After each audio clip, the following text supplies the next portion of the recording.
যদি 7-8 জনও থাকি আমরা কিন্তু বিজেপিকে ফিনিশ করে আমাদের দেশটাকে বাঁচাবো। এইটাই আজকে আমাদের বলার আছে। তার আমি কর্মীদের বলছি, এদের যেতে দিন। প্রত্যেকটা জেলা পরিষদ, আজকে নদিয়া জেলা পরিষদ ওরা অনাস্থা আনছে, আমি বলছি ফেলতে দাও জেলা পরিষদ, 1 পয়সা দেবো না। 10 জন এসে তারা জেলা পরিষদ, এদের আমরা জিতিয়েছি, কর্মীরা জিতিয়েছে। আজকে জেলা পরিষদের নির্বাচিত সদস্যরা বলছে আমাকে 10 লাখ টাকা দিন, আমি অনাস্থা পুড়িয়ে দেবো। দরকার নেই, ফেলে দাও, দরকার নেই, ইস্পার উস্পার হোক। আমরা 5 জন দাঁড়িয়ে থাকবো, কিন্তু এই দলকে আমরা তুলবো। বাংলার 2,60,00,000 ভোটার ভোট দিয়েছে বিজেপি বিরোধী ভোট। তারা বিজেপিকেও ভোট দিতে পারত, দেয়নি, আমাদের দিয়েছে। সেই ভোটটা মমতা ব্যানার্জির ভোট, তৃণমূল কংগ্রেসের কর্মীদের রক্তের ভোট। এই ভোটটা কোনো মেম্বার যদি ভাগতে চায় ভাগো।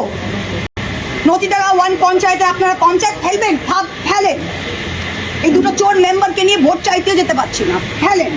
জেলা পরিষদ ফেলবেন, ফেলেন, যে যাবার যান। কর্মী থাকবে, কর্মী তৈরি করেছে, আর মমতা ব্যানার্জি থাকবে।